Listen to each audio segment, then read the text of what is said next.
പോരാടി മരിച്ച ഖമനയുടെ അവസാന പകലിൽ നടന്ന ചില സുപ്രധാന സംഭവങ്ങൾ എനിക്ക് പറയാനുണ്ട്. ഇസ്ലാമിക് റിപ്പബ്ലിക് ഓഫ് ഇറാന്റെ പരമാധികാരിയെ ഉന്മൂലനം ചെയ്യുന്ന ഈ ഒരു നിമിഷത്തിനായി അമേരിക്കയും ഇസ്രായേലും ഒക്കെ ദശാബ്ദങ്ങളായി കാത്തിരുന്നതാണ്. ഫെബ്രുവരി 27 ശനിയാഴ്ച രാവിലെ 6 മണിക്ക് ഇസ്രായേലിലെ എയർബേസിൽ നിന്നും ലോങ് റേഞ്ച് മിസൈലുകളുമായി പറന്നുയർന്ന ഫൈറ്റർ ജെറ്റുകൾ ലക്ഷ്യം വെച്ചത് അയത്തുള്ള ഖമനൈ തന്റെ പ്രധാന സുരക്ഷാ സൈനിക ഉപദേശകർക്കൊപ്പം ഒത്തുചേർന്ന ടെഹ്റാൻ നഗരമധ്യത്തിലുള്ള ബെയ്റ്റ് റഹ്ബാരി എന്ന വസതിയായിരുന്നു. അമേരിക്കൻ ചാരസംഘടനയായ CIA മാസങ്ങളായിട്ട് ഖമനൈയെ നിരീക്ഷിച്ചു വരികയായിരുന്നു. അദ്ദേഹത്തിന്റെ വാഹന വ്യൂഹം സഞ്ചരിക്കുന്ന വഴികൾ, അദ്ദേഹം സന്ദർശിക്കുന്ന ഇടങ്ങൾ എന്നിവയെക്കുറിച്ചൊക്കെ വിശദമായി അന്വേഷിച്ച് വിവരങ്ങൾ സംഘടിപ്പിച്ച സമയത്താണ് ശനിയാഴ്ച രാവിലെ ടെഹ്റാൻ നഗരമധ്യത്തിലുള്ള ഒരു കെട്ടിടത്തിൽ വെച്ച് ഇറാന്റെ ഉന്നത ഉദ്യോഗസ്ഥരുടെ യോഗം നടക്കുമെന്ന വിവരം CIAക്ക് ലഭിക്കുന്നത്. ഏറ്റവും നിർണായകമായ വിവരം എന്ന് പറയുന്നത് ആ കൂടിക്കാഴ്ചയിൽ പരമോന്നത നേതാവായ ഖമനൈ ഉണ്ടാകുമെന്നതായിരുന്നു. അമേരിക്കൻ വൃത്തങ്ങളെ കോട്ട് ചെയ്ത് ന്യൂയോർക്ക് ടൈംസ് വെളിപ്പെടുത്തിയതാണ് ഈ സുപ്രധാന വിവരം. ഒരു രക്തസാക്ഷിയായി മരിക്കണമെന്ന തന്റെ ആഗ്രഹം പ്രസംഗങ്ങളിലൂടെ പല തവണ പ്രകടിപ്പിച്ചിട്ടുള്ള ഖമനൈ ആക്രമണം ഉണ്ടാകാൻ വലിയ സാധ്യതയുള്ള സമയമായിട്ടും കഴിഞ്ഞ കുറച്ചു ദിവസങ്ങളായി തന്റെ കുടുംബത്തോടൊപ്പം ബെയ്റ്റ് റഹ്ബാരി അഥവാ ഹൗസ് ഓഫ് ലീഡർഷിപ്പ് എന്നറിയപ്പെടുന്ന ഈ വസതിയിൽ തന്നെ ചെലവഴിക്കാനും തുടരാനുമാണ് താല്പര്യപ്പെട്ടത്. ഖമനൈ എവിടെയാണെങ്കിലും അതിരാവിലെ 4:30 എഴുന്നേൽക്കും. പ്രാർത്ഥനകൾക്ക് ശേഷം 7 മണിയോടെ ബ്രേക്ക്ഫാസ്റ്റ്. ആഴ്ചയിൽ 3 ദിവസം അതിരാവിലെ ഹൈക്കിങ്ങിന് പോകും. അതിഥികളെ കാണാനുണ്ടെങ്കിൽ രാവിലെ അവരോടൊപ്പം പ്രഭാത ഭക്ഷണം കഴിക്കും. അത് 7 മണിക്ക്. അതാണ് ചിട്ട. പിന്നെ പൊതുപരിപാടികൾ, മതപ്രഭാഷണങ്ങൾ, ഓഫീസ് കാര്യങ്ങൾ. തിരികെ ഖമനൈയുടെ വസതിയും ഓഫീസുമുള്ള ടെഹ്റാനിലെ പാസ്റ്റർ സ്ട്രീറ്റിൽ പോകും. ഓഫീസിന് തൊട്ടടുത്താണ് വീട്. ഒരേ കോമ്പൗണ്ടിൽ. ഉച്ചഭക്ഷണത്തിന് ശേഷം 3 മണിവരെ വിശ്രമം. വീണ്ടും ജോലിയിലേക്ക് തിരിച്ചു വരും. ഖമനൈയുടെ ഈ ദൈനംദിന ദിനചര്യകൾ, താമസം, കൂടിക്കാഴ്ചകൾ, ആശയവിനിമയങ്ങൾ എന്നിവ മാസങ്ങളോളം CIAയും മൊസാദും നിരീക്ഷിച്ചുകൊണ്ടേയിരുന്നു. അദ്ദേഹം ഓരോ സമയത്തും എവിടെയായിരിക്കുമെന്ന് വ്യക്തമാക്കുന്ന ഒരു ഹൈ ഫിഡിലിറ്റി പ്രൊഫൈൽ അവർ തയ്യാറാക്കി.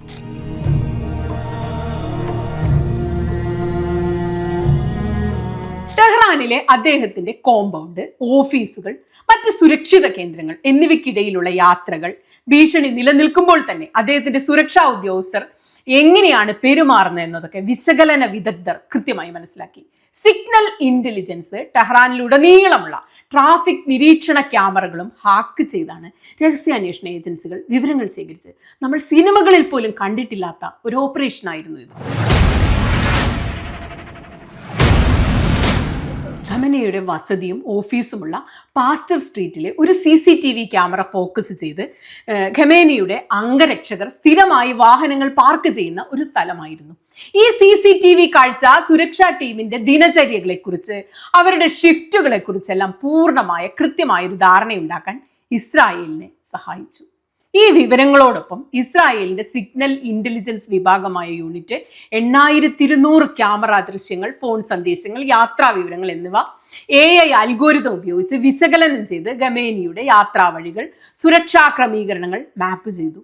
നമുക്ക് വിശ്വസിക്കാൻ കഴിയാത്ത കാര്യം, ടെഹ്റാനിലെ മിക്കവാറും എല്ലാ ട്രാഫിക് CCTV ക്യാമറകൾ വർഷങ്ങൾക്ക് മുമ്പ് തന്നെ ഇസ്രായേൽ രഹസ്യാന്വേഷണ വിഭാഗമായ മൊസാദ് ഹാക്ക് ചെയ്തിരുന്നു എന്നതാണ്. ഈ ദൃശ്യങ്ങൾ എൻക്രിപ്റ്റ് ചെയ്ത് ഇസ്രായേലിലെ സർവറുകളിലേക്ക് രഹസ്യമായി അപ്പോൾ തന്നെ അയച്ചുകൊണ്ടിരിക്കുകയായിരുന്നു. ഇറാനിലെ മൊബൈൽ നെറ്റ്വർക്ക് സംവിധാനങ്ങളിൽ ഇസ്രായേൽ നുഴഞ്ഞു കയറുകയും ഖമനൈയുടെ അടുത്ത വൃത്തങ്ങളുടെയും സുരക്ഷാ ഉദ്യോഗസ്ഥരുടെയും ഫോൺ ലൊക്കേഷനുകൾ, കോൾ വിവരങ്ങൾ നിരീക്ഷിച്ചുകൊണ്ടിരുന്നു. ആക്രമണം നടന്ന ദിവസം അംഗരക്ഷകർക്ക് ഫോണിലൂടെ മുന്നറിയിപ്പുകൾ ലഭിക്കാതിരിക്കാൻ പാസ്റ്റർ സ്ട്രീറ്റിനടുത്തുള്ള മൊബൈൽ ടവറുകളിൽ ഇസ്രായേൽ സൈന്യം കൃത്രിമമായി ബിസി സിഗ്നലുകൾ സൃഷ്ടിച്ചു.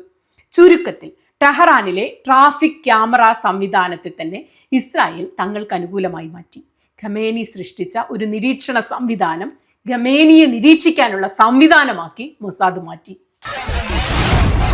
The Israeli Defense Forces released footage from the large-scale airstrikes carried out on Khamenei's compound in Tehran on Saturday. ഇതിനിടെ നെതന്യാഹുവിന്റെ പ്രധാന ശ്രദ്ധ മറ്റൊരിടത്തായിരുന്നു. ഏതാനും മാസങ്ങൾക്കുള്ളിൽ ഇസ്രായേലിൽ പൊതു തിരഞ്ഞെടുപ്പ് വരും. ഹമാസിനെതിരെയുള്ള യുദ്ധം, ഇറാനെതിരെയുള്ള ആക്രമണം തനിക്ക് അനുകൂല വികാരം ഉണ്ടാക്കുമെന്ന് നെതന്യാഹു പ്രതീക്ഷിച്ചു. പക്ഷെ അതുണ്ടായില്ല. സർവേകളെല്ലാം അദ്ദേഹത്തിനെതിരാണ്. തെരഞ്ഞെടുപ്പിൽ തോറ്റാൽ ജയിലിൽ പോകാൻ നല്ല സാധ്യതയുണ്ട്. കാരണം അത്രയധികം കേസുകൾ നെതന്യാഹുവിനെതിരെ ഇസ്രായേലിലുണ്ട്. മാത്രമല്ല, അന്താരാഷ്ട്ര ക്രിമിനൽ കോടതിയുടെ പ്രഖ്യാപിത കുറ്റവാളിയാണ്. അറസ്റ്റ് വാറന്റുണ്ട്. തനിക്കെതിരെയുള്ള ഈ രാഷ്ട്രീയ സാഹചര്യം ഒന്ന് ന്യൂട്രലൈസ് ചെയ്ത് ഇറാനെതിരെ ഒരു യുദ്ധമൊക്കെ പ്രഖ്യാപിച്ച് പൊതുജന സമ്മിതി തിരിച്ചു പിടിക്കാനാണ് നെതന്യാഹു ഇപ്പോൾ ശ്രമിക്കുന്നത്. അതിന് ട്രംപ് ഒപ്പം കൂടി കൊടുത്തു. തനിക്ക് നേരെ ഓരോ ദിവസവും ഭീകര രൂപം പൂണ്ടുവരുന്ന എപ്സ്റ്റീൻ ഫയൽസിൽ നിന്ന് ഒരു ഡിസ്ട്രാക്ഷൻ ട്രംപിനും ആവശ്യമായിരുന്നു. അതുകൊണ്ട് നെതന്യാഹുവും ട്രംപും കൂടി ലോകശ്രദ്ധ ഇറാനിലേക്ക് തിരിക്കുക, നാളുകളായി തയ്യാറെടുത്തിരിക്കുന്ന പദ്ധതി നടപ്പാക്കുക, ഇറാന്റെ പരമോന്നത നേതാവായ അയത്തുള്ള ഖമനയെയും പ്രധാന നേതാക്കളെയും വകവരുത്തി ഇറാനിൽ ഭരണമാറ്റത്തിന് കളമൊരുക്കുക, അതിന് തയ്യാറായി. അങ്ങനെയാണ് ഫെബ്രുവരി 27 ശനിയാഴ്ച രാവിലെ പാസ്റ്റർ സ്ട്രീറ്റിലെ വസതിയിൽ അയത്തുള്ള ഉണ്ടാകുമെന്ന് ഇന്റലിജൻസ് ഉപയോഗിക്കാൻ അമേരിക്കയും ഇസ്രായേലും തീരുമാനിക്കുന്നത്. അങ്ങനെയാണ്. പിന്നീടുള്ള ഓരോ നീക്കവും എളുപ്പത്തിൽ സാധ്യമാക്കിയത് കഴിഞ്ഞ വർഷം ജൂണിൽ ഇസ്രായേലും അമേരിക്കയും ചേർന്ന് ഇറാനിയൻ ആണവ കേന്ദ്രമായ ഫോർദോ ബോംബിട്ട് തകർത്തപ്പോൾ കിട്ടിയ പരിശീലനമാണ്.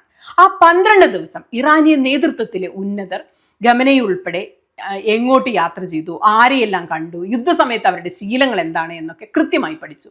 ഖമേനി എവിടെയാണ് ഒളിച്ചിരിക്കുന്നതെന്ന് അമേരിക്കയ്ക്ക് അറിയാമെന്നും അദ്ദേഹത്തെ വധിക്കാൻ കഴിയുമെന്നും ട്രംപ് എല്ലാ കാലത്തും അവകാശപ്പെട്ടിരുന്നു. അന്ന് ഉപയോഗിച്ച അതേ രഹസ്യാന്വേഷണ ശൃംഖലയെ തന്നെയാണ് ഇത്തവണയും അമേരിക്ക ആശ്രയിച്ചത്. എന്നാൽ എല്ലാവരുടെയും മനസ്സിലുള്ള ഒരു പ്രധാനപ്പെട്ട ചോദ്യം എന്താണ്? തങ്ങൾ യുദ്ധത്തിന് തയ്യാറെടുക്കുകയാണെന്ന് ഇസ്രായേലും അമേരിക്കയും വ്യക്തമായ സൂചനകൾ നൽകിയിട്ടും ആവശ്യമായ മുൻകരുതലുകൾ എടുക്കുന്നതിൽ നിന്ന് ഇറാനിയൻ നേതാക്കൾ പരാജയപ്പെട്ടില്ലേ? അമേരിക്കയും അത് തന്നെയാണ് ഇപ്പോൾ ചോദിക്കുന്നത്. എന്നാൽ ഖമനയി താൻ ആക്രമിക്കപ്പെടും എന്ന് അറിഞ്ഞുകൊണ്ട് തന്നെയാണ് തെഹ്റാനിലെ ആ കെട്ടിടത്തിൽ നിന്നത് എന്ന് വാദിക്കുന്ന മറ്റൊരു കൂട്ടരുമുണ്ട്. അതിനൊരു പ്രധാനപ്പെട്ട കാരണമുണ്ട്. പുണ്യമാസമായ റമദാനിലെ രക്തസാക്ഷിത്വം പോലെ മഹത്തരമായി ഒന്നില്ല എന്ന് ഷിയാക്കൾ വിശ്വസിക്കുന്നു.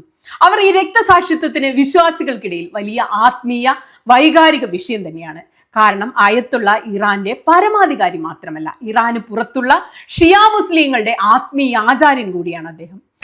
ഫെബ്രുവരി 27 ശനിയാഴ്ച രാവിലെ 6 മണിക്ക് ഇസ്രായേലിൽ നിന്ന് ഖമനയെ ലക്ഷ്യം വെച്ചുകൊണ്ട് 200ഓളം യുദ്ധവിമാനങ്ങൾ പുറപ്പെട്ടു എന്നതാണ് ഒരു പ്രധാനപ്പെട്ട വിവരം. സമയം രാവിലെ 9:40 മിസൈലുകൾ ലക്ഷ്യസ്ഥാനത്ത് പതിച്ചു.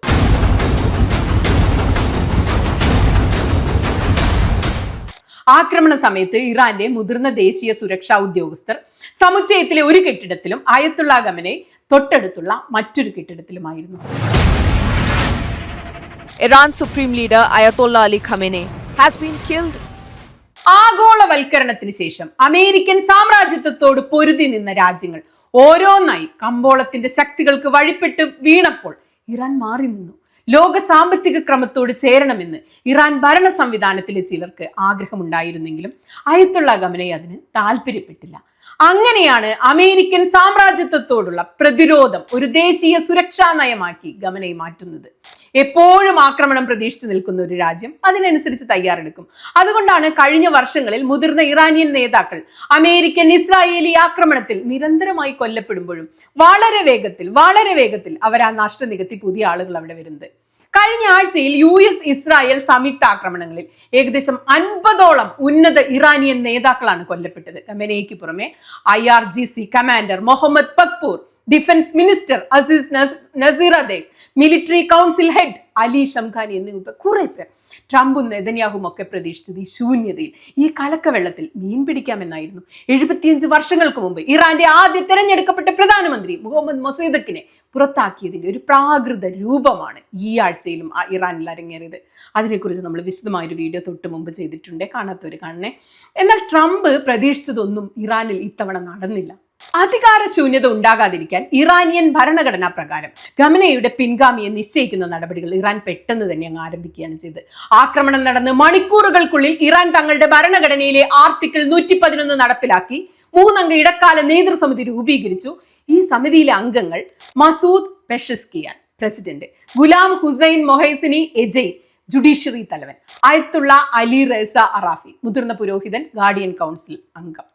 പുതിയൊരു പരമോന്നത നേതാവിനെ എങ്ങനെയാണ് തിരഞ്ഞെടുക്കുന്നത്? ആ തിരഞ്ഞെടുക്കുന്ന സമയം വരെ ഈ സമിതിക്കായിരിക്കും സായുധ സേന, ദേശീയ സുരക്ഷ, ദൈനംദിന ഭരണകാര്യങ്ങൾ എന്നിവയുടെ ചുമതലയിലും തീരുമാനമെടുക്കാനുള്ള സ്വാതന്ത്ര്യം. ട്രംപും നെതന്യാഹുവും കാണാതെ പോയത് ഇത്തരം സാഹചര്യങ്ങൾ നേരിടാൻ വേണ്ടി തന്നെ കൃത്യമായി രൂപകൽപ്പന ചെയ്തതാണ് ഇറാനിയൻ സംവിധാനം എന്നതാണ്.